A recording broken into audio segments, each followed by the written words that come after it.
here in the corner. And then we've also got a lot of great promotional materials about the different organizations if you're looking to learn more after the panel, if anything sparks your interest. So I'm going to hand it over to Chelsea to chat about a little bit more details, and I hope you enjoy the event. Thank you. Thank you, May and City Market. I'm Chelsea. I'm here with the Intervale Center. We co-create the dish every couple of months with City Market, and we really dive into different local food hot topics. And we're interested in that because at the Intervale Center we are really trying to figure out how to strengthen our community food system here in Vermont. And so that means trying to support producers so they can make a living and really do what they do best of growing food for all of us to eat. That means trying to make sure that the land and water that are being impacted by agriculture are being impacted in a positive way, and then really focusing on consumers and trying to spread the word about local food and the benefits for all of Vermont. So we're always excited to be here at Arts Riot with the dish and all of our panelists. And I'll just say a couple of notes. So some of you may have question and comment cards on your chair, or we have some in the back. So we'll sort of get started here with a brief presentation and a discussion, and then we'll have a Q&A at the end. So if you could write your questions on those question cards, and then we'll be coming through and collecting them and then handing them up to Jessica to ask the panelists. So that's the way that we're going to do that.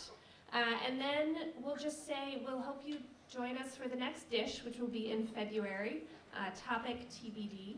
And I'm going to invite Felix from Arts Riot to come on up. We could not do this without the support of Arts Riot, obviously, and we love having the event in this incredible space. So thank you so much, Felix, for accommodating us and being such an awesome host.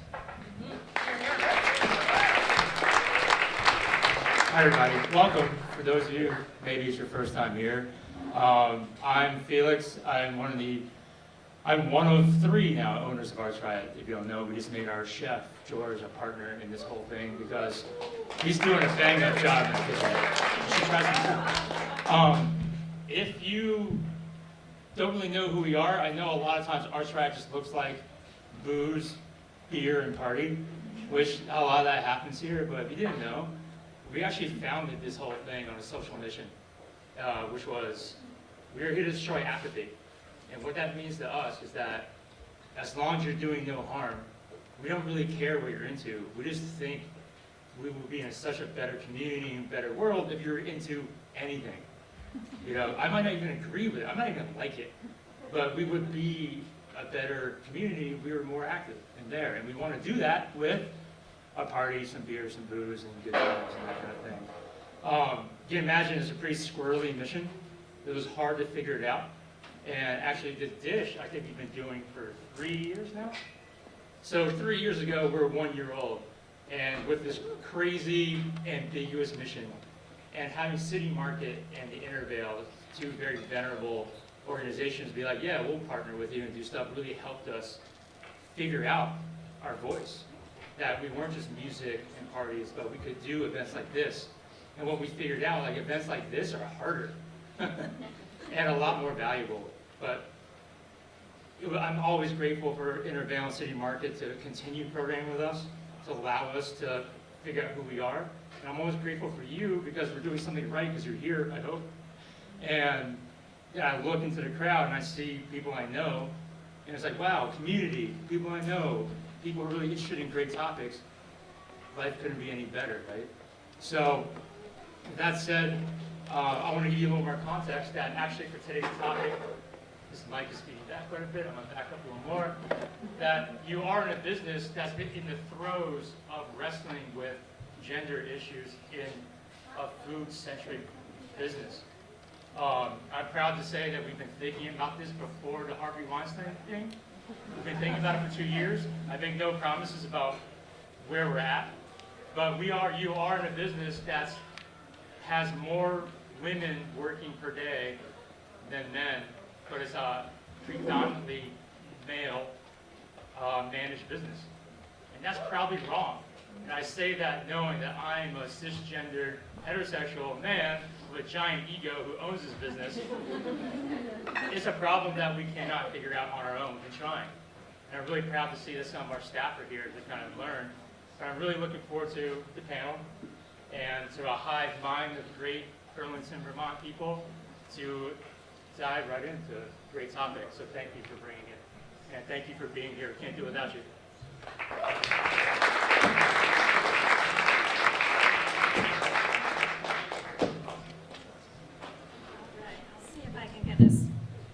I can talk into this mic and maybe it won't feedback so much. We'll see if we can get our slide projector up. Did I do something wrong?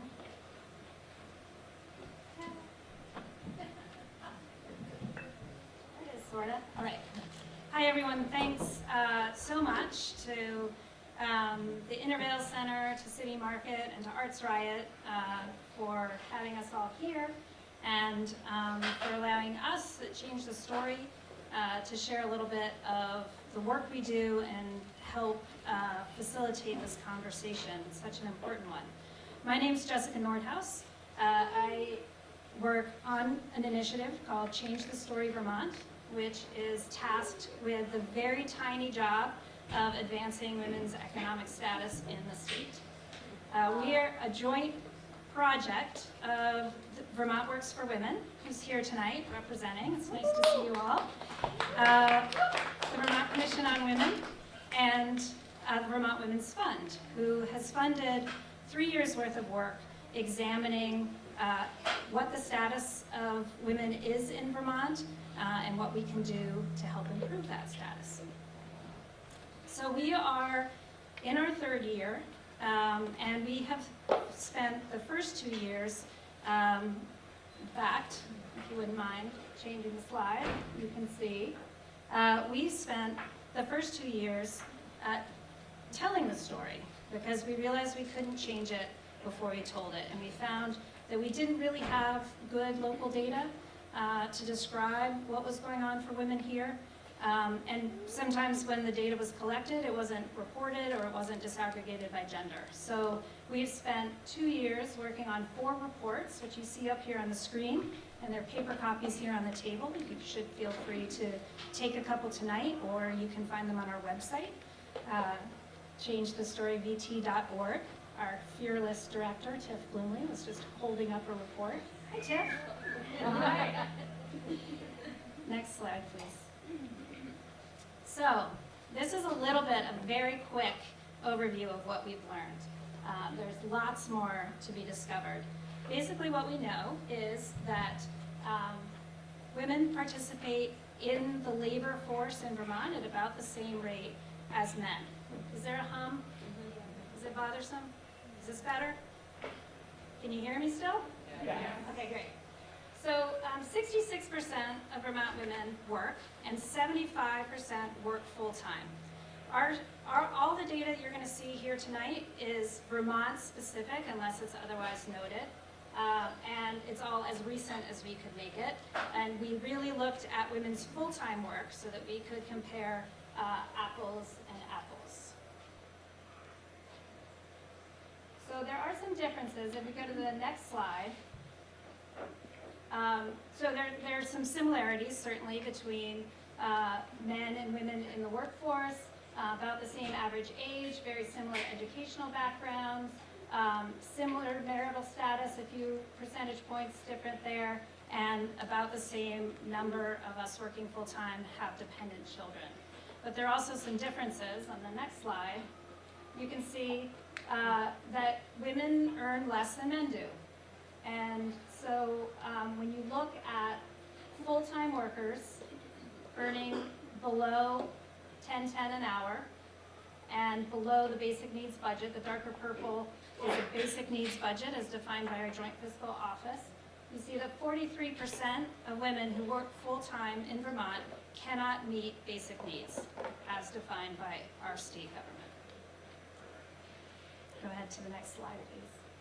So one of the reasons that we're so concerned about this is that there is, in fact, a gender wage gap. In Vermont right now, it's 16 cents. Last year, it was 16 cents. How many years? 19 years ago? It was 16 cents. So we started out our presentations about a year ago. We would say, you know, we decided we couldn't wait 38 years to close the gender wage gap because that's, at this rate, that's how long it's going to take. I'm not even sure we can say that anymore because it has been 16 cents. Women earn 16 cents less than men do in Vermont. And that's a number that reflects all women. We weren't able to break that down by race, but when you look at the national numbers, women of color, there's an exponentially bigger wage gap for women of color when compared to white men. Next slide, please. So the wage gap exists even in high wage fields. CEOs, a 31% wage gap. Lawyers, judges, and other judicial workers, a 51% wage gap. Next slide, please. And in traditionally female fields. So you can look, there's quite a range here. The fact that the average comes out to 16 is interesting. What we did find is that in fields that are non-traditional for women, such as engineering or computer science, the wage gap is very small. So women do well in those fields right now. Sometimes it's as low as 3%. You can go to the next slide. And this is really one of the reasons that we discovered for this wage gap. There's a huge, still a huge difference in where men and women are working. So many of us are working in the same fields that we were in the 1970s. If you look at nursing up there on the top, in 1970, 100% of nurses were women, and in 2013, that had only dropped to 93%. And I don't know if you can read this, but a lot of these sectors are traditionally female. Health workers, office administrators, bookkeepers, teachers, food service, and personal service. Thanks. And you can see that there's an impact on wages there, right? So in the blue, you'll see median annual earnings in the top 4 predominantly male occupations. The orange is top 4 predominantly female occupations. So it has a huge impact there. And 50% of women working in Vermont are in fields where the median income is below $35,000 a year. Next slide, please.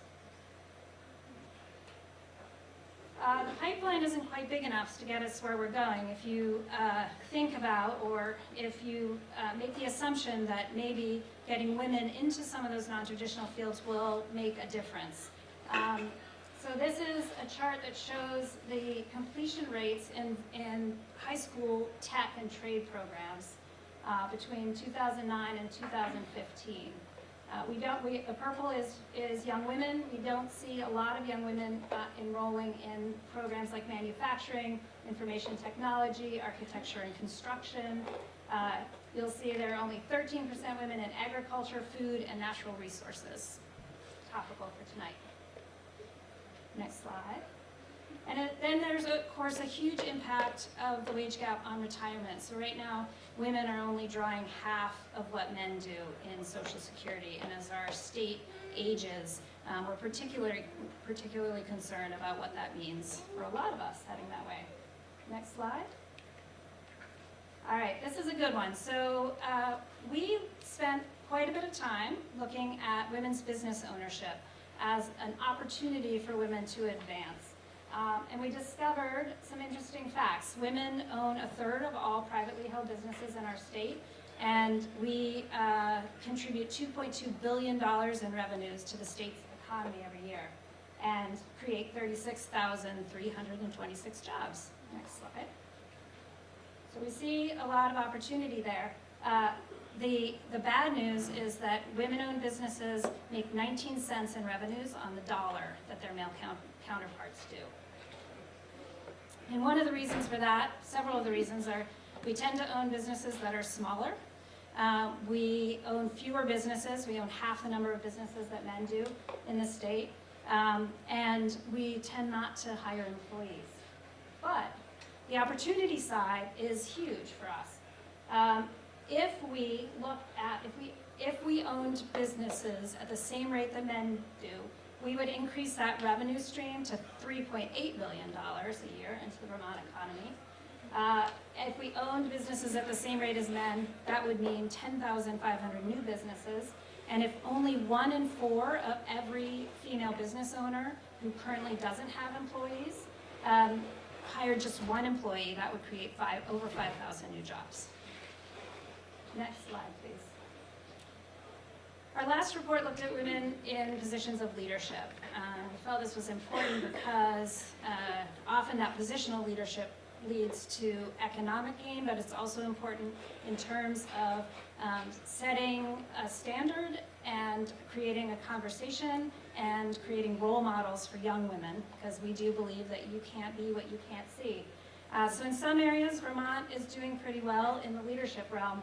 We are second in the nation in terms of representation of women in our state legislature. Nevada snuck by us like 0.3%. 50% of our House and our Senate leadership are women, and 45% of the committee chairs are women. But, next slide, we and Mississippi are the only 2 states in the nation never to have sent a woman to Washington. Next slide, and this is a good one, I like this. Of the 296 elected office holders since 1778, only 11 have been women. Right now we have 1 statewide office holder who's a woman, 1 of 6. In nonprofit organizations, women lead a good number of our nonprofit organizations. 71% of CEOs of nonprofits are women. But when the budget of that nonprofit is over $1 million, that percentage falls to 30%. And in privately held corporations, we're just about at the national average when you look at Fortune 500 companies. Of the Vermont Business Magazine top 100 businesses in Vermont, 8 are led by women. If we take away universities and hospitals, that number drops to 4. All right, so what can you do about all this? Did I bring you down? Everybody seems so quiet.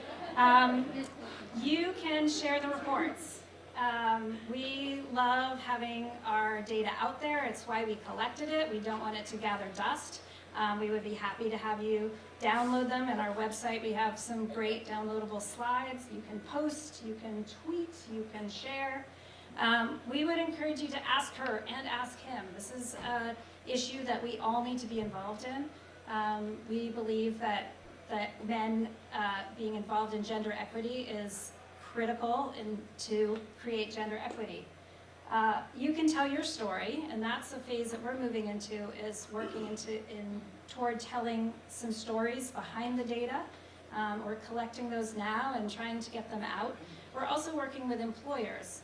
So the Intervale Center and City Market are both members of our Business Peer Exchange, which is our employer initiative. It's a cohort that comes together once a month for 2 hours to talk about gender equity in the workplace, and we're very proud to have you as part of that conversation. And Felix, we would welcome your involvement as well, or anyone else out there who owns a business and wants to grapple with some of this hard stuff and share best practices and resources.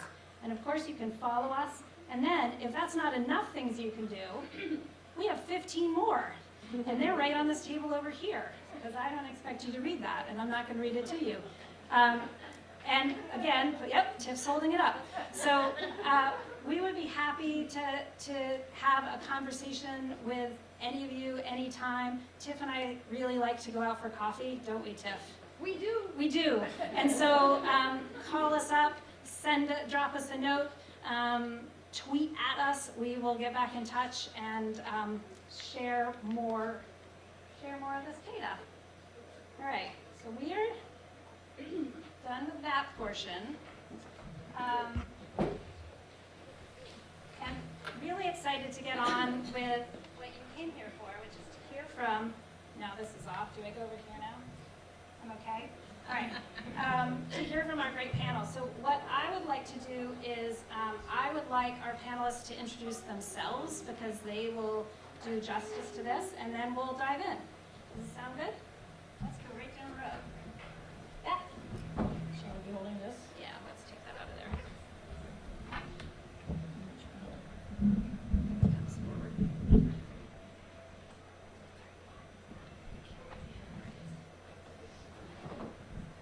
Good evening. My name is Beth Whiting, and I co-own Maple Wind Farm in Huntington and Richmond, just down the way, with my husband Bruce Hennessy.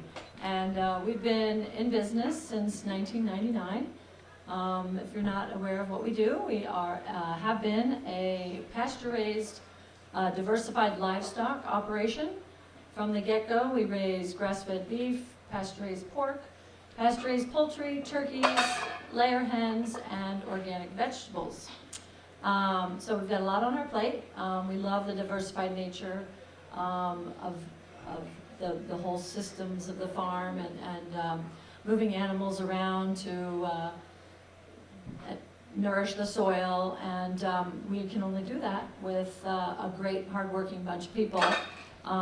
This year we're employing 15 people on our farm, so we've grown from just the two of us out there wondering what to do with a few cows by ourselves and putting out fences and trudging through the mud to kind of, fast forward about 20 years. Oh my gosh, 20 years.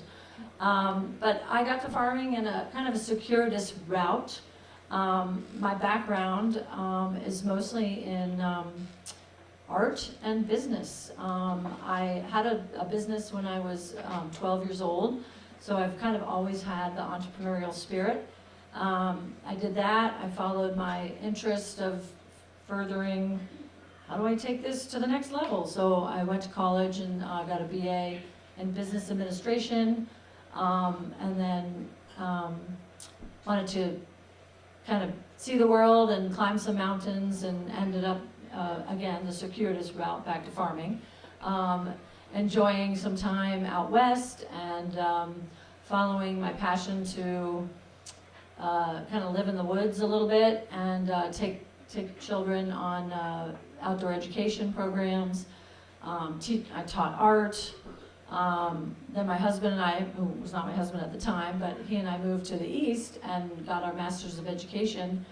So here I am, sort of following the teaching route, and then we found ourselves out in Huntington with a beautiful piece of property that was just it was a defunct dairy farm, and it was just calling out, and we just made a life change and started farming on this beautiful property. And we still feel to this day we're consistently educating people on the benefits of eating well, eating pasture-based diet, organic vegetables, and the such.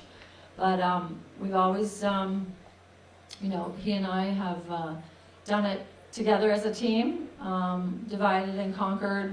As I said, we mucked the stalls from the get-go together, and kind of grew our business to the point to where it is now. Our roles have changed.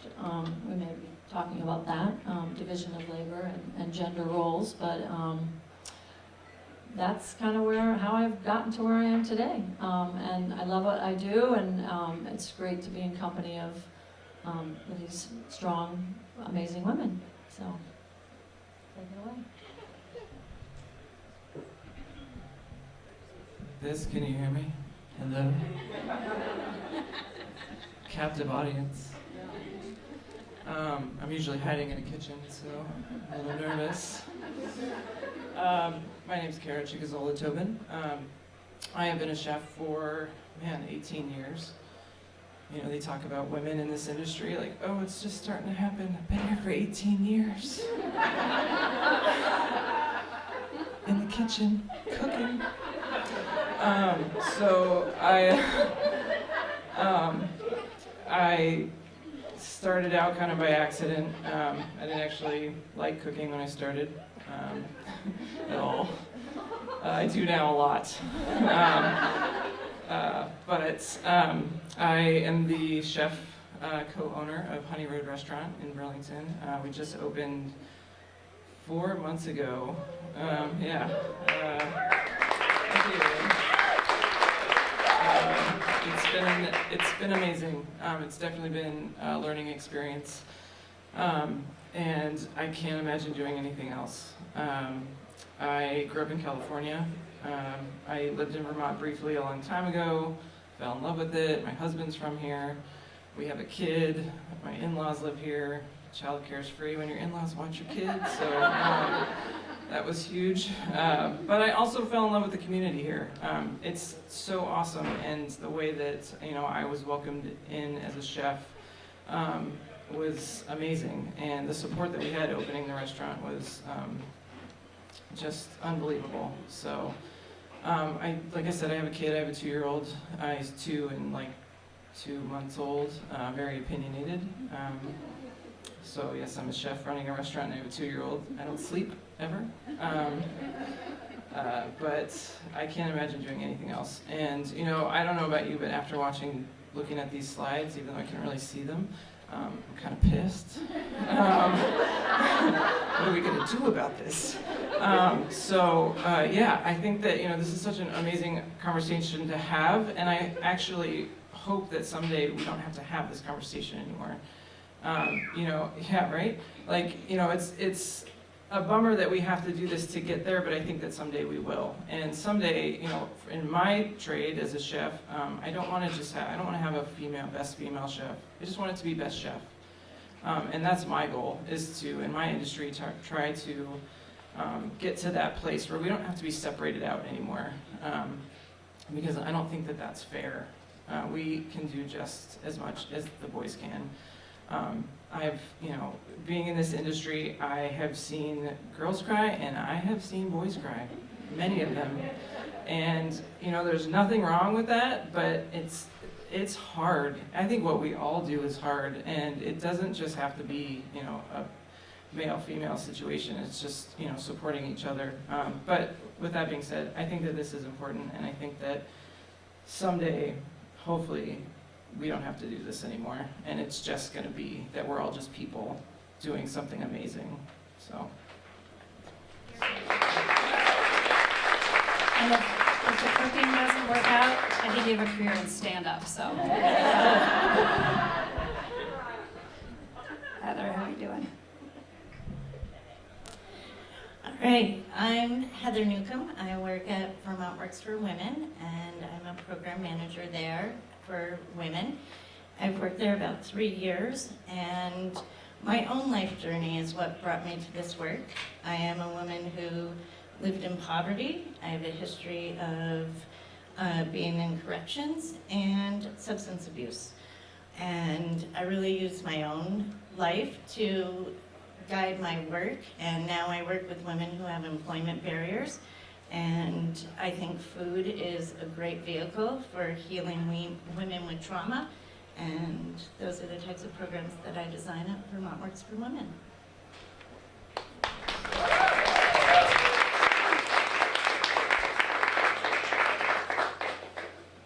I just strangle you. I'm Allison Hooper, co-founder of Vermont Creamery. I'm an accidental cheesemaker, about 30. At age 19, found myself on a farm in Brittany, France, during a summer between semesters in college, making cheese out of cow's milk and goat's milk, butter, creme fraiche, all these wonderful products that I thought, how come we don't have this in the US? And I realized I'd have to make them myself. So grew up in New Jersey, wandered up to Vermont, where my grandmother lived in Barnard, had an experience, relationship with Vermont, and it felt like a wonderful place to get into the dairy business. In full disclosure, I have a business partner who's a man. I'm not 100% women-owned, which was very advantageous to us in the early years in 1984 when we started. We set up, we each had $1,200, and we thought we were going to start a cheese business, and we were about the couple of the most dumb, naive 20-somethings ever. But boy, we were determined. And so we set up a little cheese plant in the milk house on my husband's farm. It was an early licensed goat dairy, shipping milk to then Bread and Circus, now Whole Foods in Boston. And so we just started selling at farmers markets, failed miserably at that, sold in retail, failed miserably at that. Finally found some French chefs in New York who thought, I use this stuff, and if you can make it as good as we can import it, we'll buy it. So it was just very nuts and bolts for years and years, and growing the business. I think that in the artisan cheese world, it was really mostly women who pioneered that category across the country. There were probably 4 or 5 others doing just what we were doing at the time. So we kind of created a trend, and sort of we all stayed in touch and became great friends over the years. But so that's our story.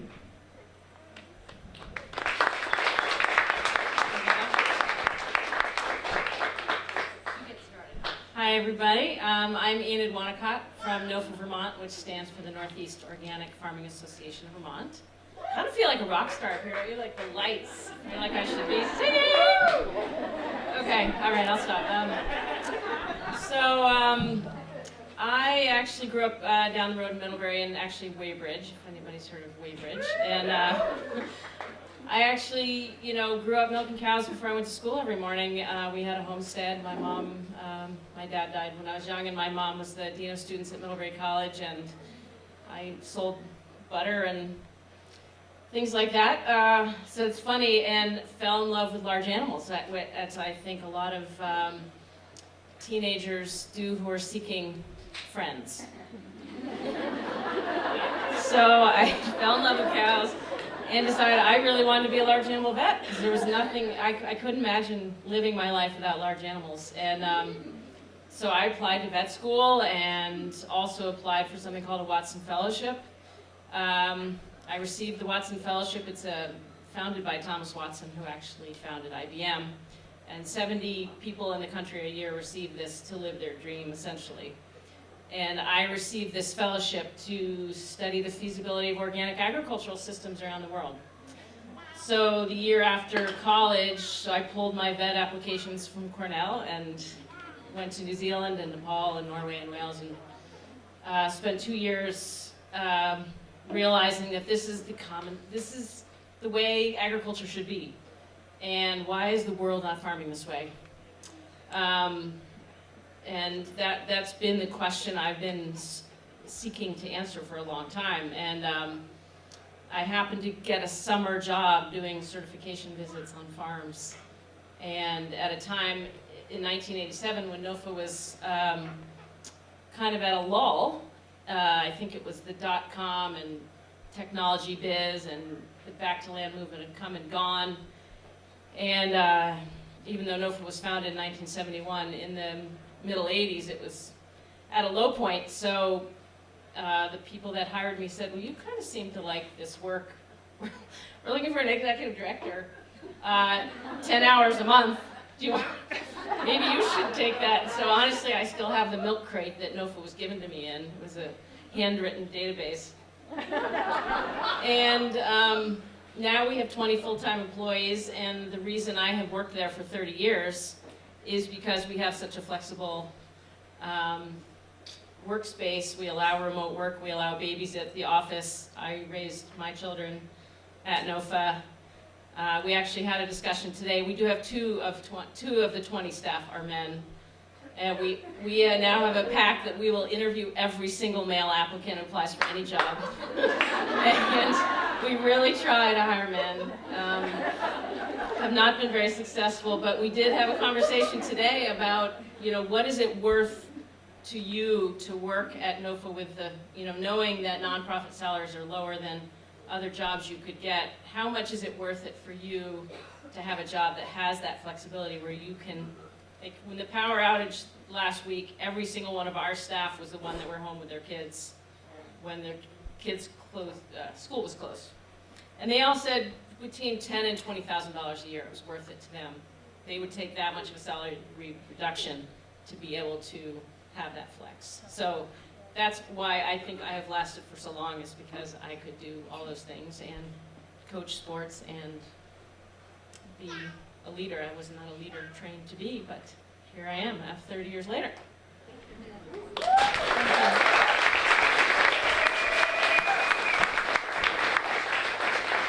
So I'm glad to hear about that. the issue of flexibility, and I think we can come back to that because I think that's a huge component and something that we hear a lot from women and men is that flexibility is really important to them. And not a lot of jobs offer that, and not, there are a lot of jobs that, there isn't a broad range of jobs, levels of jobs, where those opportunities are created. So it made sense to me in thinking about the questions that I wanted to ask this wise and very witty panel to start at the source. And I think that's the farm, right? That's where it all comes from. So I did find some, when we looked at, I should have said this earlier, but our women's business ownership report, our data does not include farms because agricultural data is not included in the same, not taken in the same census. So interesting to me that farms don't apparently count as businesses with the federal government because we know that they are. But there was some interesting information on the State Department of Agriculture site about the percentage of farm operators in Vermont who are women. And as of the 2012 USDA agricultural census, 22.3% of principal farm owners in Vermont are women. The national average is 14%. Go Vermont. That's good. Yep. And 39% of total farm operators are women. That puts us at 8th in the nation. Vermont has over 7,300 farms and more than 4,700 female farmers. Is that square up? Does that sound about right? More with organic. Okay. So, Beth and Enid, you've both said, and Allison, I'm curious too how this plays out for you, but you both said that there's a pretty even split between men and women at Maple Wind Farm. Sounds like there's, at least at NOFA, there's 10 party. a lot more women, but in organic farms in general in Vermont, pretty even split between men and women. So do you see, I'm wondering what you might see in terms of trends around division of labor on farms. Is there anything you can break down by gender? Allison, you alluded to this as well. So in terms of work on the farm, any roles? Well, the only statistic I brought to the table was that I did a little count of our employees that over the 20 years or 19 years we've been in business, which is about 100 employees we've had. 46% of those have been women. 2 of them are in the room. Woo!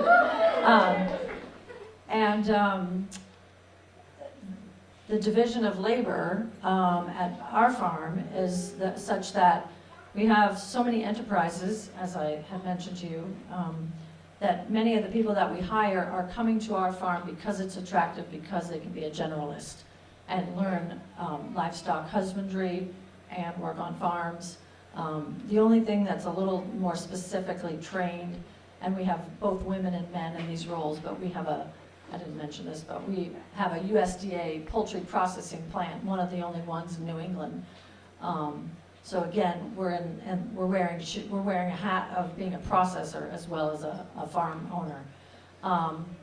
That's all I really have to say about division of labor by gender. It's very equitable. The 2 people killing chickens yesterday, 1 man, 1 woman. I mean, yeah.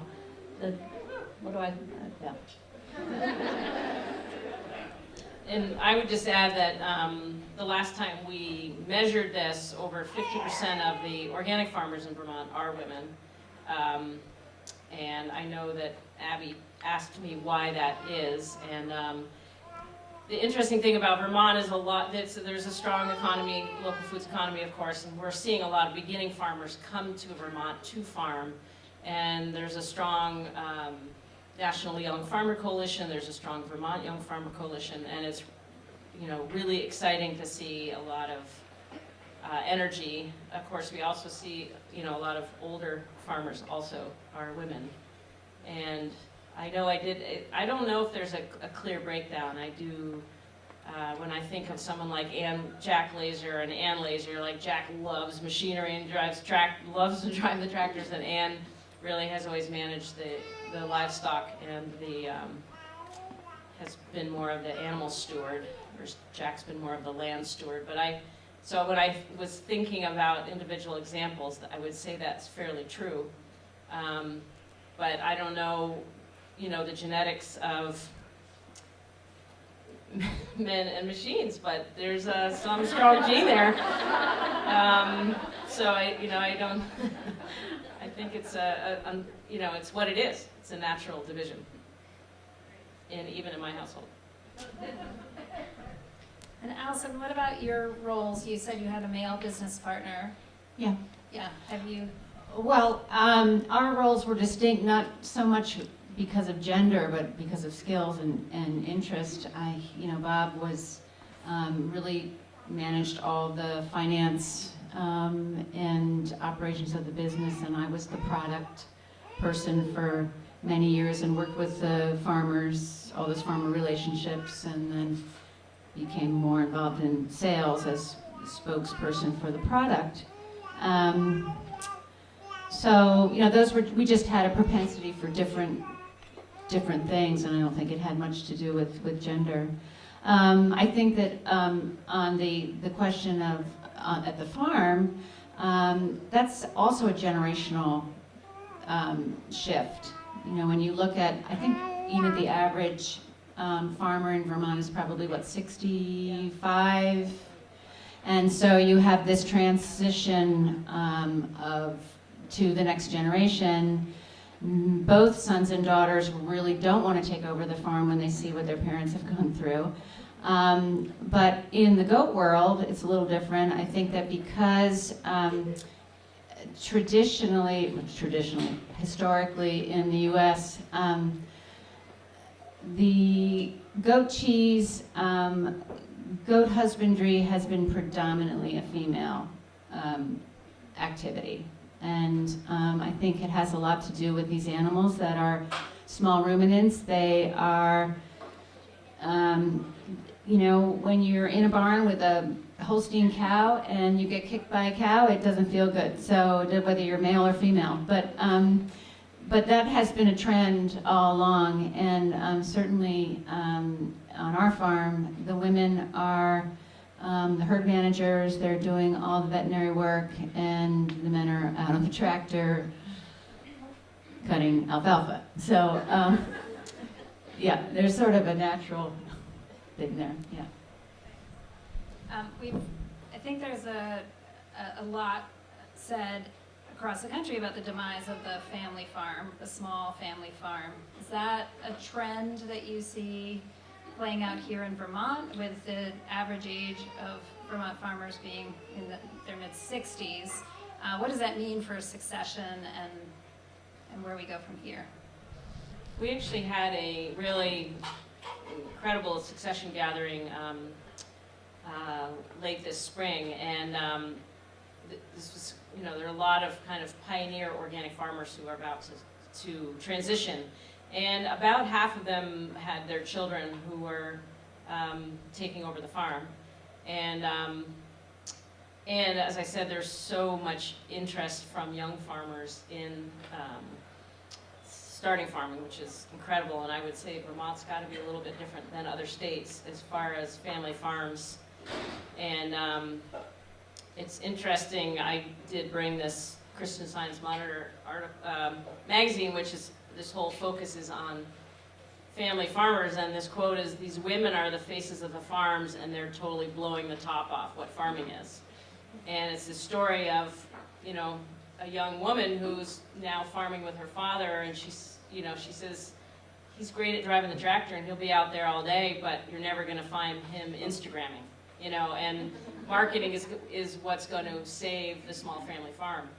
And you really need the millennials and people that have that skill and interest in telling that story to be part of those small farms.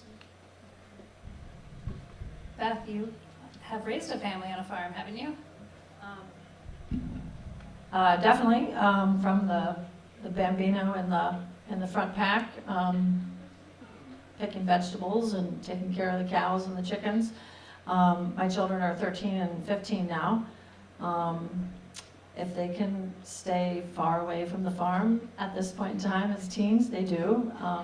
Not wanting to have too much of that, but that's them developmentally. I think they'll loop back around and appreciate it later. But I think dovetailing on what Enid was saying, I look around and I see some amazing women entrepreneurs that are taking that marketing and finding the niche and taking farming to the level of amazing artisanal sodas. And you know, people that I see that are doing amazing things, and the women that are farming, that are opening up creative farm stands, and I would say, you know, I do the farmers market in Burlington mostly, and then if I take one break, I can tell my husband comes back at the end of the day and goes, everybody asked where you were. You know, they're like, why are you here? You know, where's Beth? And so I have, you know, so there's a face sometimes to a product, but I don't think that there's a face of Maple Wind Farm with me on it. But he does what he does in the business, you know, similar to Jack and Ann, and we have our divisions. But I think that where farming is in the gender situation is that there's some real amazing marketing creativity with women, and that's where they're taking the business to the next level. If I could just add to that. Please, yeah. When we're talking about food systems, a lot of people think of the farms, the farmers markets, and the CSAs, but it's much wider than that. There's the manufacturing side, the distribution side, and in preparing for this, I did look up some stats, and last year there were 11,375 Vermont retired food system workers, and only 8,000 entered the workforce. So it's a trend that is just on the decline. The anticipated labor gaps in the food system are just only increasing. Well, thank you for bringing that up, Heather, because I wanted to move into production and manufacturing first. And I wonder if you would tell us a little bit about what you all are doing at Vermont Works for Women in terms of training that workforce of the future and what you're up to these days. Sure. So Vermont Works for Women is partnering with Salvation Farms to begin all-female cohort of the Vermont Commodities Program starting at the end of January. So we'll really be able to focus on the needs of women with employment barriers. Most of them have a history of trauma, among mental health issues and other issues, that we can really address as part of this 16-week training program, as well as giving them the hard skills on the food production side with the gleaned product that Salvation Farms procures regularly through their gleaning collective. So that's one of the programs to start addressing some of these labor needs. And I really think that women, because there are so many niches in the food system, that is a perfect fit for women to have that flexibility, be able to deal with other life issues that women have, but still be able to have a livable wage to be able to support their families, which is important. The other big project that I've been working on is, some of you know, Vermont Works for Women has a retail product, a peanut butter bar, that is sold at some local vendors, City Market being one of them, thank you. And we just submitted a proposal. Delicious. They're delicious.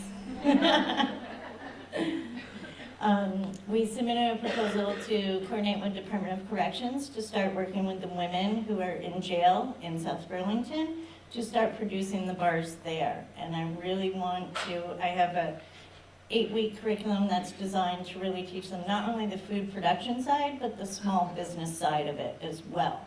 So that way it can be tailored depending on the length of stay with corrections. So why training programs for women? What's What's special about that? Well, I think women in particular, they really, especially when food is the vehicle, because food is very nurturing and healing. And with the majority of women having histories of trauma, this is a way to really, when their hands are busy making peanut butter bars, which isn't that difficult of a product to make, but we can really have some in-depth conversations about where have their lives derailed in the past, how can we get them back on track, how can we use food as that vehicle for healing themselves and their families. Excellent. Are the barriers to employment different for men and for women? Definitely. What are some of those? Can you talk a little bit about that? I would say number one barrier for women in being able to have sustainable long-term employment, childcare. Number one, the cost of childcare. And unfortunately, the way the system is structured, when they start earning an income, they lose their benefits disproportionately to that income. I can remember one time I was offered a raise of 25 cents an hour, which netted $40 a month more in my paycheck, but it cost me $100 a month in benefits.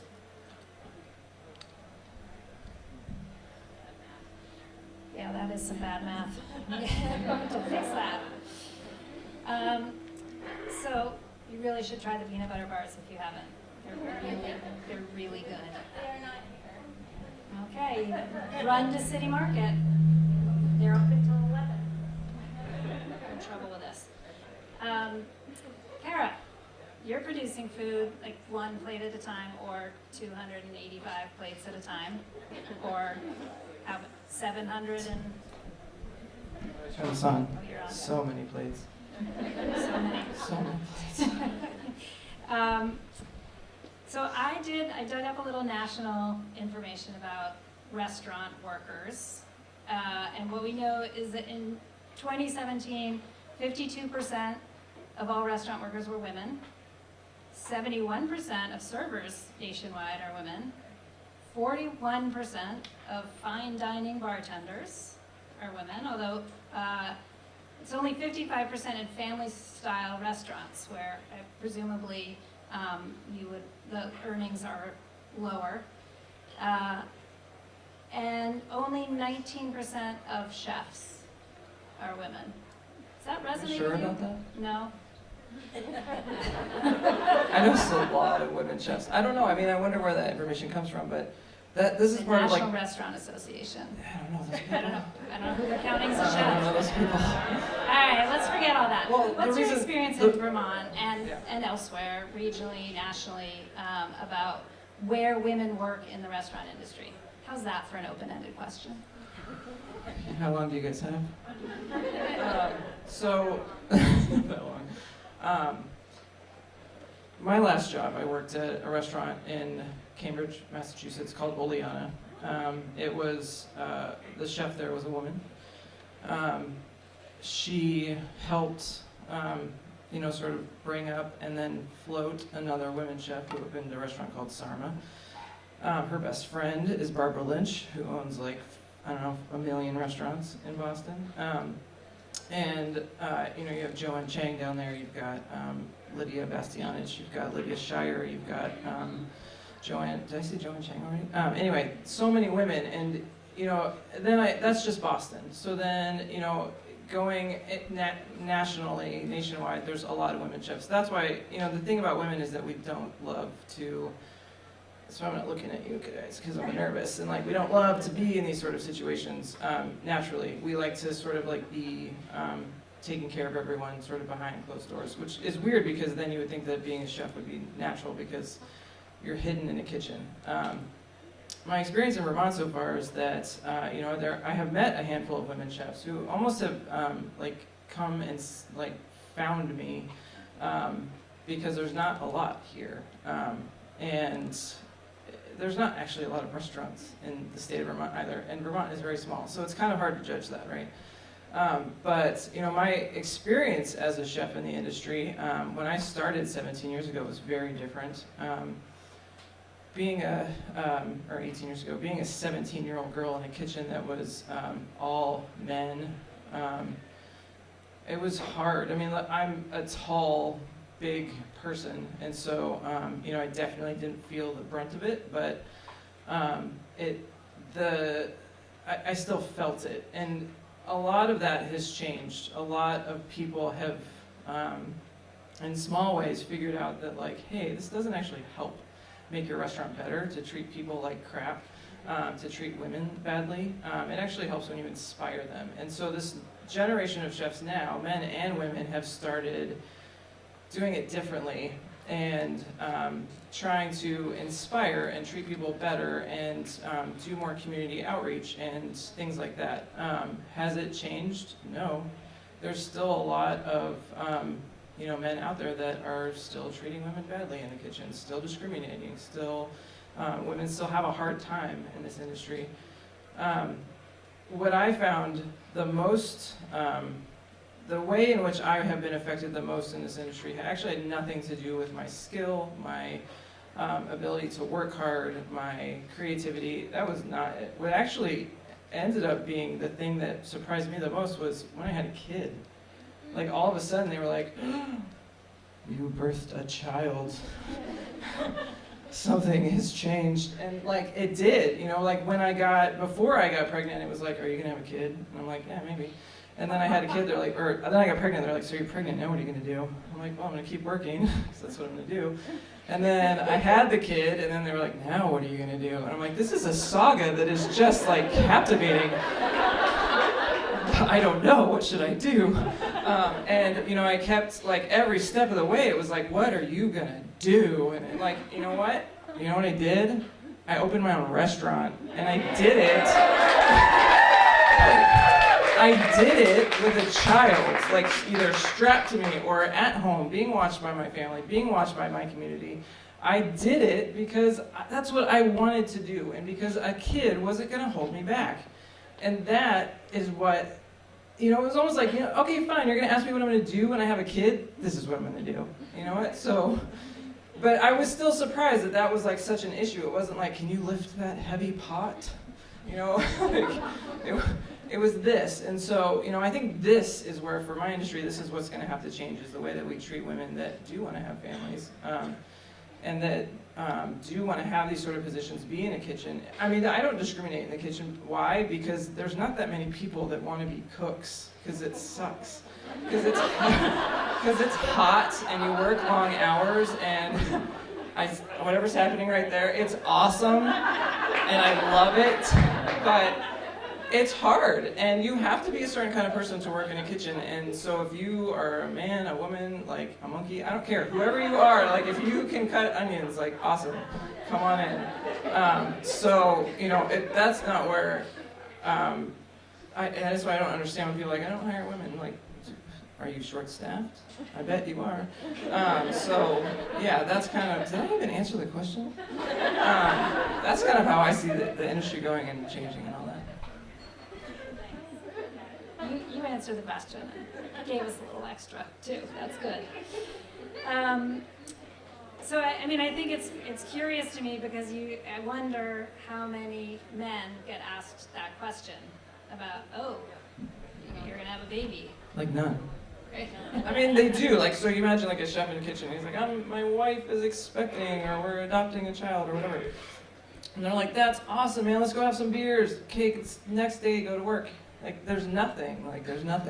But if you're a woman and you're about to have a child, they're like, oh man, I'm so sorry. Like, yeah, your life is over.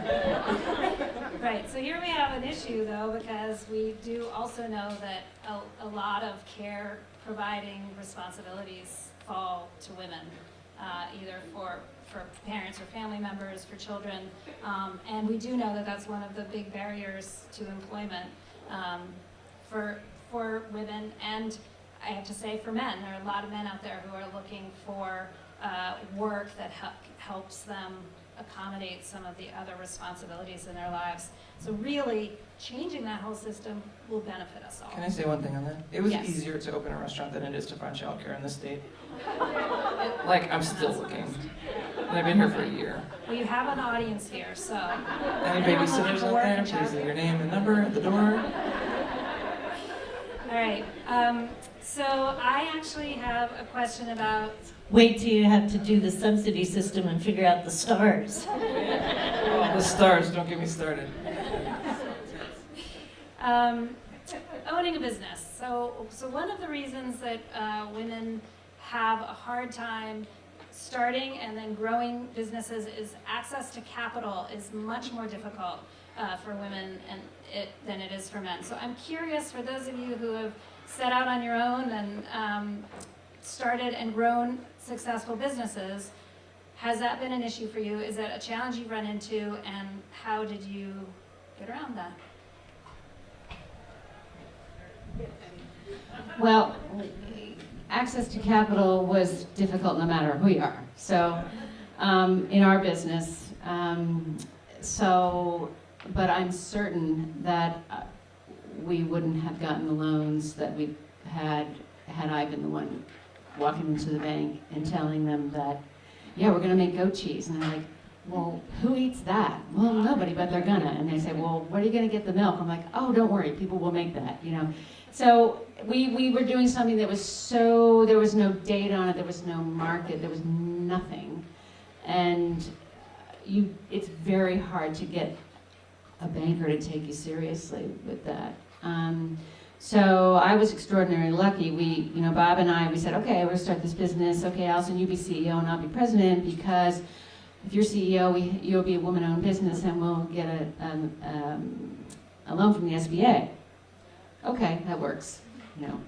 So, So you are a certified woman-owned business? yes. Okay.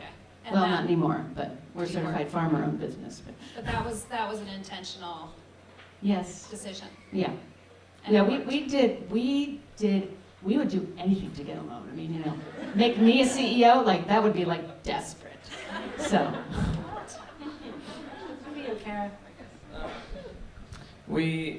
My business partner, Allison Curly Gibson, is here in the audience. She's amazing. When we were going to raise money, I can't really get into too much of it just because we actually had not the craziest, most difficult time. It happened very quickly. I think because of our concept, we had a really good concept that was very different from anything else in Burlington, so it sort of was a no-brainer. But with that being said, the few people that we did talk to before, the people that did end up helping us out, again, the biggest question was, are you going to be able to run a restaurant with a kid? And I'm like, is that how you're going to judge giving me money? Is whether or not, you think I can run a restaurant having a kid? And I actually said back to those people, I named every chef in this town that I knew that had a kid, all men, and I said, would you ask them the same question? I said, I know I'm asking you for money, but I'm going to be kind of a jerk right now and say, would you ask them that same question? And they said no. And that sort of stopped that right then, but it definitely came up in it, and it was a moment of like, I'm irritated that you asked me that. And some people actually apologized afterwards and said, I'm sorry that I asked you that. I said, damn right you are. And getting money to open a restaurant, I feel like same for, I'm sure, farming, it's just not, no one's like, yes, here's a bunch of money to open a really non-lucrative business. So, yeah. Did you have any access to capital issues that you want to share with all your new best friends here? Come into the circle here. Well, when we first decided to dive into the farm, we did sink our life savings into the purchase of the property that was going to be the beginning of Maple Wind Farm out in Huntington. It was just kind of an aha moment. So we decided to, for conservation reasons, buy this big defunct farm and figure out the next step, and broken down buildings. We're like, pull up our sleeves and start pounding nails and fixing things that were broken. And I guess the way we kind of came into the growth from where we are now is just a lot of creativity and just our heart goes out to the people that put a lot of faith in what we do and how we do it, through, you know, our loan officers, through partnerships with UVM Medical Center and City Market, who would give us some loans at the cash strapping part of the year, just presenting ourselves, saying we'd like to grow this for you or raise this amount of, you know, product for you. Would you pre-buy so we could have capital to work with? And both those agencies were amazing to work with, we've, you know, gotten some grant funding, and I mean the number of agencies that we've depended on, the Department of Agriculture, and we had a barn burned down in 2013, and have really understood the good people of Vermont. Just they want to help, and whether it was donating $5 or time picking up trash from the barn fire, we couldn't have done it without a huge amount of help and sweat and, you know, love and money from people to get where we are. Not to say that we're not, you know, riding and laughing all the way to the bank. I mean, farming is not, you know, similar to restaurants. It's a very hard business, but we're still doing it. Glad you are. All right, I think now we have some questions from the audience, but as I look through these, this is our speed round. Speed round? This is, yep. I want you all to give your best. What piece of advice would you give to a woman just beginning her career in your field? Maybe it's don't do it. I don't know, you might have heard that already. I'll let you think on that. Like 10 words or less. Well, you shouldn't start talking at the same time. You should take turns. Ready, go.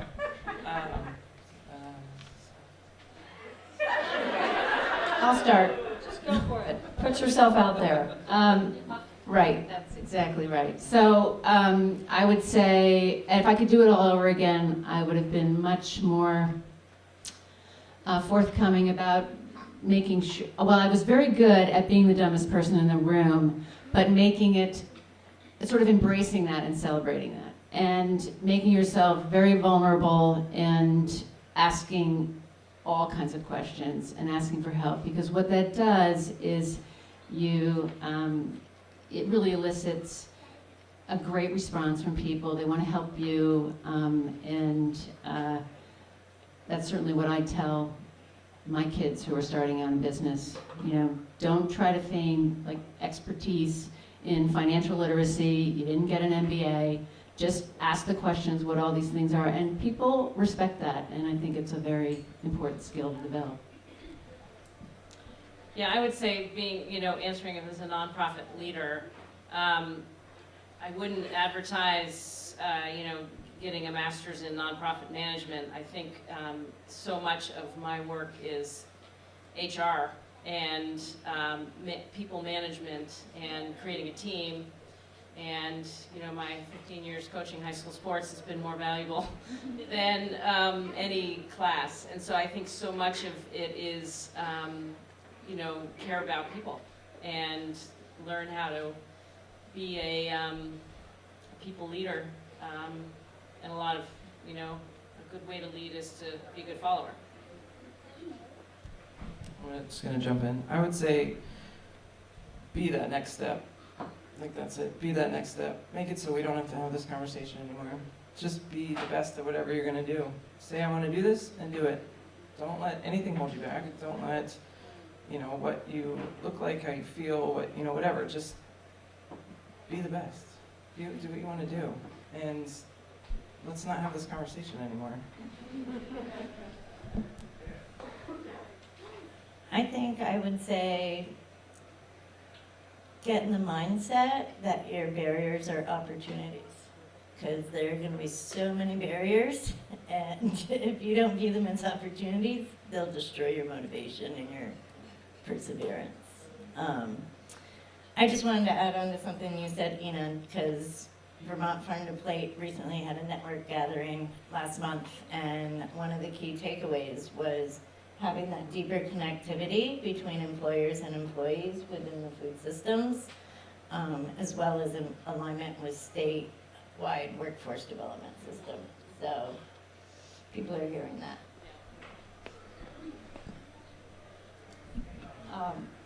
I would definitely say in my farm community, it is about caring for those that are putting forth their effort to be part of the organism of our farm and moving that forward. And I would like to be that leader at my farm that people can either look to for advice, or they know that I care about them as a person, if they're having, going through something personally, and just asking for help. I know, because I have some physical limitations right now that have turned me from somebody that was just so determined to do everything myself to knowing that I'm going to still be who I am and the farmer that I want to be and the leader that I want to be, but I need to ask for more help. And I just think that anyone out there trying to still follow their passion, just ditto what these great ladies have said, but ask for help and follow your passion. Thank you, that's good advice. And I think we answered one of the questions, which is what do you recommend for a recent female college grad who wants to get into farming? So we're gonna count that done. There you go. And we've been talking a lot about women, so let's get to the men. And I'm gonna read you this whole question because I think it's great. What's the most productive, constructive, or supportive thing that you've experienced a man doing in an effort to be an ally? P.S. Sorry for making this about me, a man. No need to apologize about that. We need men in this conversation. So, any thoughts on how men can be allies, support the work? When we were growing our business, Bob had 3 sons, and I had 3 sons. At one point, they were all under 2.5. So I don't know how quite we did this, but we alternated years when we were having those children. His wife was working full-time as a neonatal care nurse, the night shift at Fletcher Allen, to pay the mortgages and support the family while we started the business. So he had a lot of childcare duties, and I would say I can't think of anyone who was more supportive of me throughout those years, not only when they were babies, but when they were teenagers and having all their teenage stuff. And now they're in college, they had their college stuff, and then they're out of college and they have their out of college stuff. So, it never really ends, but it's an amazing, he was absolutely on sort of the yin and yang of that, and was feeling many of the same things that I did. So,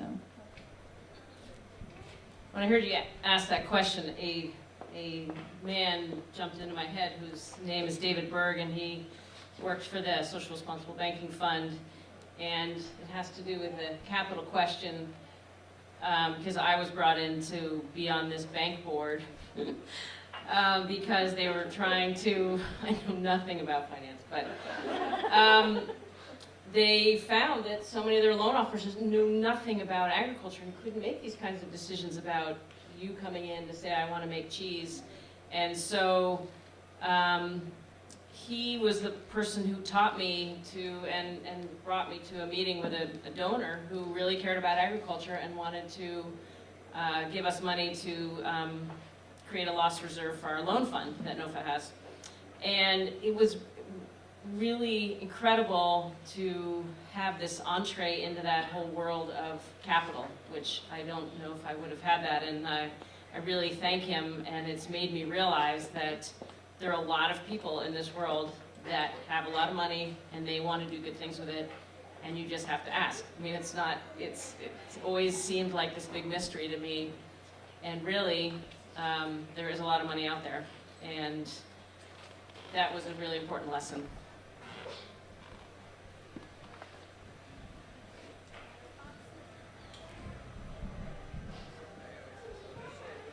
About the want My to first thought is to be really snarky and say I don't need you to do anything, but when, like a month before, I know, be a customer at the restaurant. Like a month before we opened, we're in the midst of opening a restaurant, super stressful, and I said to my sous chef, who's a man, I think I'm pregnant. You know what he said to me? He said, we'll make it work. And I was like, thank you.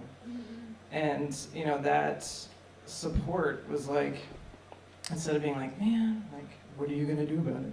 You know, like, he said we make it work. And, you know, we have mostly female servers in our restaurant. We have one man. And he's supportive by just being cool. Just not being like, I'm the man. You know, like, he's like, yeah, I'm a guy, I work here. Like, that's it. Just be cool. That's pretty good advice, whoever asked that question, just be cool. I think that's good. We, at Change the Story, we do have an opportunity for men to get involved and flex those ally muscles.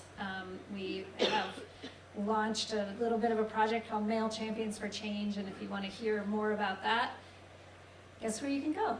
To our website. It's on there.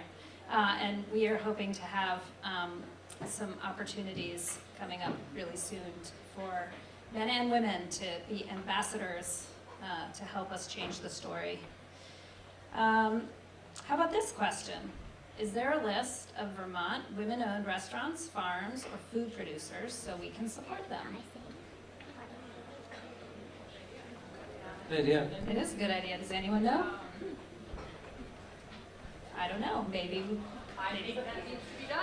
that needs to be done, Tiff. On my list. Maybe someone in here wants to do it, and then we could put it on our website. We would like to do that. Do we have time for this one? This is a big one.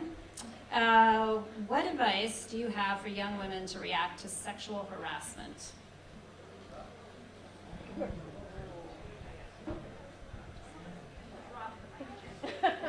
Yeah, don't tolerate it. Like, say something. Like, get out of the react to it. Don't let that person get away with it. Don't just let it happen. Don't just, like, brush it off. Don't laugh it off. Don't whatever. Like, do something. And know that you have support because, excuse me, but me too. Like, has anyone seen this yet? Like, all of us, right? Like, even the men in this room could have had that experience. And just don't let it just happen. Do something and say something because you have support and you are stronger than you think you are, and no matter what, you're gonna get through it and you're gonna come out of it, and there's a whole community of people ready to support you. People you don't even know are there. So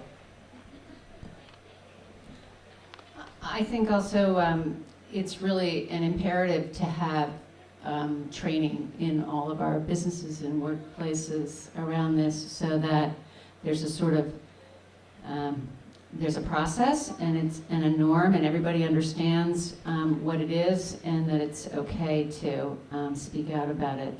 And if you don't have it in your workplace, you should suggest it to management, because it's a lot easier to deal with it up front before you have an incident, or there probably have been incidences that will come out, but I think that we all have a responsibility to make that happen. So. All right, thanks. I think we can probably do one more, which, what has been, hate to end on a down note, but we're gonna make this barrier an opportunity. What has been your biggest struggle, and what did you learn from that in overcoming it?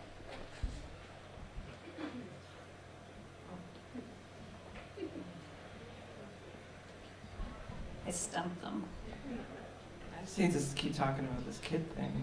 Just keep bringing it up, but it's huge. It's just, yeah. I mean, there's guys who are sorry you can't do it. Like, they have to. So, you know, it's just. Yeah, it's a huge barrier. I mean, you know, other barriers are just, I don't know, like being judged for your size, for your whatever, for not being strong enough, not being smart enough, not being, I mean, there's all sorts of barriers that you could come up with, but, you know, just one that's like so solely a woman's like things, like kids, and, yeah, but that doesn't have to be a bad thing. I did it, we all did it, right? Like, here we are. I would say the barrier for being a business owner, farmer, partner, mother, cook, cleaner, pot washer, that's the barrier, is just wearing a lot of hats. But I kind of signed on because I wanted to be my own boss and be an entrepreneur. So, like I said, you know, you take the good and the bad, and every day is different. I think the biggest challenge is just kind of time management. But knowing that my supportive husband, business partner, can, if I'm just too achy and I can't get out of bed one morning, I know that my business partner can wake up and go feed the pigs, or, you know, or take the kids to the bus. And so it kind of comes not as the grand picture of being the business owner, but the microcosm of just like, how do you keep all the wheels moving of the day and all the responsibilities. I'd say that's my biggest challenge, is just take a big deep breath, and what are you going to get done that day? And if you don't get them all done, you just put them off to the next day.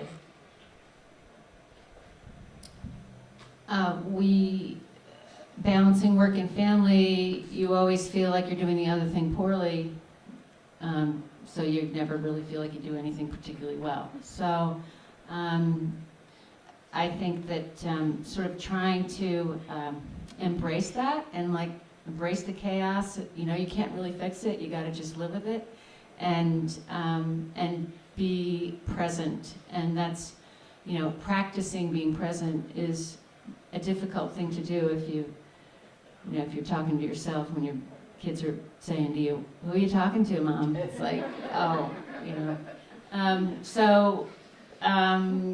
I think just being self-aware of those things is helpful, and not trying to beat yourself up so much. It can be much more fun. Yeah, it's interesting. We all have the same answer, but taking care of yourself, I think, has been my biggest struggle, because you work.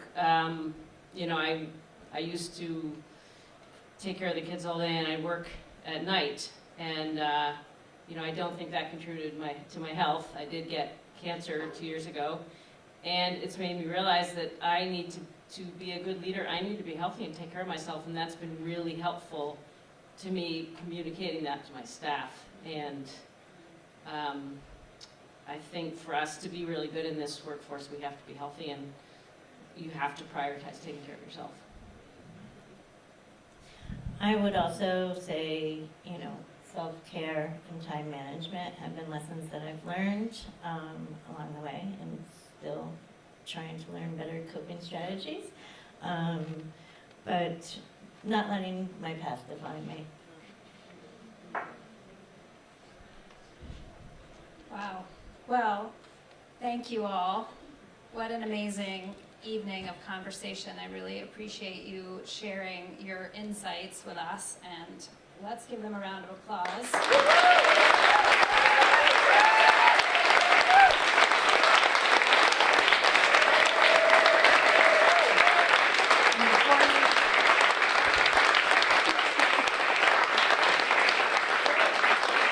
Before we let you go, there's going to be a drawing. Thank you all so much. That was incredible. I'm really impressed by the timing of that. It's 7 o'clock on the dot. We were talking before we began, and we were like, this could go for 4 hours. We could have this conversation all night. So I'm really glad that we were able to get through as much as we did, and really appreciate all of your time. So now we're going to move on to the raffle. We've got 3 items that we're raffling off. One is this gift box that I don't think I can open one-handed, but it does have the Vermont peanut butter bars in it from Vermont Works for Women. It's also pretty great stuff. It's also got some other female-owned Vermont food business products, including a hot sauce that was made with Maple Farms peppers. So this is kind of the cream of the crop here. I might have you pull it out. Oh, nice. So we've got Teresa Mares, if I'm pronouncing that correctly. Teresa, are you here? I think She left? Okay, so we're gonna draw somebody else. We're gonna do who's here. Rachel Helbig. Do we have a Rachel? Awesome. And Rachel, if you want to show off the box, I'll hand it off to you. I'm just short on hands at the moment. And our next item is a $25 gift card to City Market, where you can buy peanut butter bars and all sorts of other great products. And that is going to go to Maggie Herrick. Maggie here? Yeah? Awesome.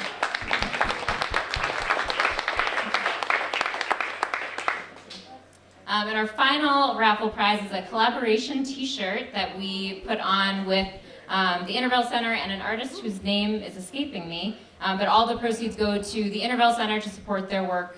And the winner of the t-shirt is Kendall Ross, if she's here. Awesome.